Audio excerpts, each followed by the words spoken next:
Hi everyone, this is Cesar Ordonez and welcome to my channel.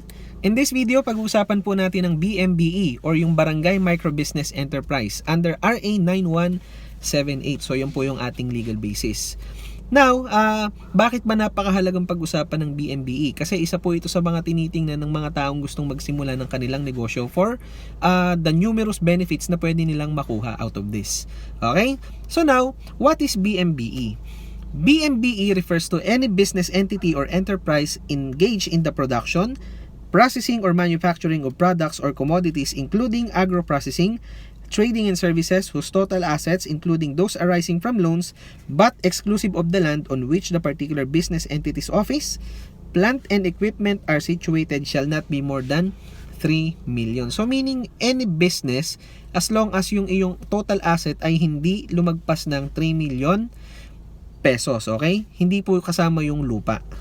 Now, for the purpose of this act, sabi dito, service shall exclude those rendered by anyone who is duly licensed by the government after having passed a government licensure examination in connection with one's practice of profession. So meaning, hindi po kasama dito yung mga professional na nagpa-practice ng kanilang professions, kagaya naming mga accountants, mga lawyers, doctors, engineers, and the like. Okay?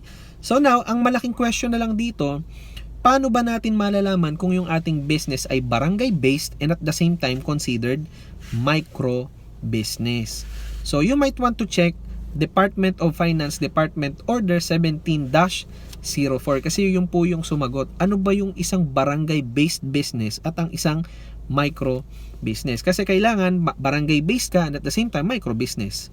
Okay, kasi ano to tulong to para dun sa mga maliliit at saka nagsisimula pa lamang. So sabi doon, under Section 1B of DOF DO 17-04, a business enterprise shall be considered a barangay-based if number 1, the majority of its employees are residents of the municipality where its principal place of business is located. So meaning, kapag kayo ay nagnegosyo, kailangan majority ng inyo pong mga empleyado ay taga doon kung saan ang inyo pong negosyo ay nag-ooperate.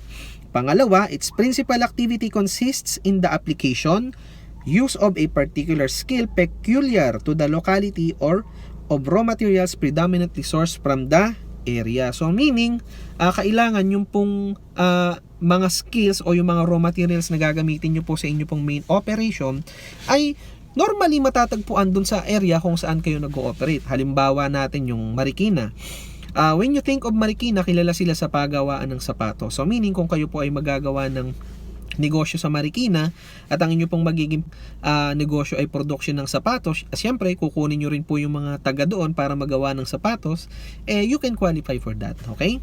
So as long as yung pong skills na kakailanganin at saka yung mga raw materials ay predominantly sourced doon po sa area. And pangatlo, its business operations are confined within the territorial jurisdictions of the municipality or LGU in which its principal business is located. So yan po yung tatlong bagay para po makonsider ng isang negosyo ay barangay-based. Now, when is a business considered a micro business? You can also look at DOFDO 17-04 kasi andun din po sinabi kung kailan ang isang negosyo ay considered micro business. Sabi niyan, it shall be considered a micro business if number 1, its principal activity is primarily for livelihood. Okay, so kaya po siguro ito ginawa, ang batas na ito ay ginawa ay really to promote livelihood activities para dun sa mga taong nakatira dun sa kanilang mga lugar. Okay, in which your principal business is located. Pangalawa, the enterprise is not a branch, subsidiary, division, or office of a large-scale enterprise. So meaning, hindi po pwede dito kung kayo ay branch o kaya ay franchise business. Kasi po kung franchise business kayo o kaya branch kayo ng isang malaking kumpanya, connected kayo sa malaking kumpanya. Okay?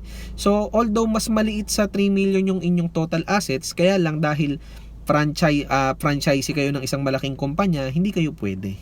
Okay, so again bawal yung mga branch, subsidiary or yung mga franchise o mga franchisee na mag-register ng BMBE. And pangatlo, its policies and business modus operandi are not determined by a large-scale enterprise or by person who are not owners or employees of the enterprise. So, ibig sabihin, dapat yung inyo pong operasyon ay hindi being controlled by a large-scale business. Otherwise, you will not qualify for BMBE. Okay? So now, who are qualified or who are eligible to register as BMBE? Sabi po doon, any person, natural or juridical as long as qualified. So meaning, pwede yung sole proprietor, pwede kayong corporation, pwede kayong partnership or kung cooperative and the like. Kahit sino po pwede mag-apply as long as magko-qualify kayo kung kayo ay barangay based at the same time micro business. Now, what are the incentives given to BMBEs? Sabi po dito, all BMBEs shall be exempt from tax for income arising from the operations of enterprise. So meaning magkakaroon po kayo ng tax exemption, okay? Tax exemption po saan? Sa inyo pong income tax. So ulitin ko po, tax exemption on your income tax. Meaning to say, other taxes, syempre hindi kayo exempted like business tax, excise tax, and the like, okay? Basta, kung kayo po ay BMBE, exempted po kayo sa income tax.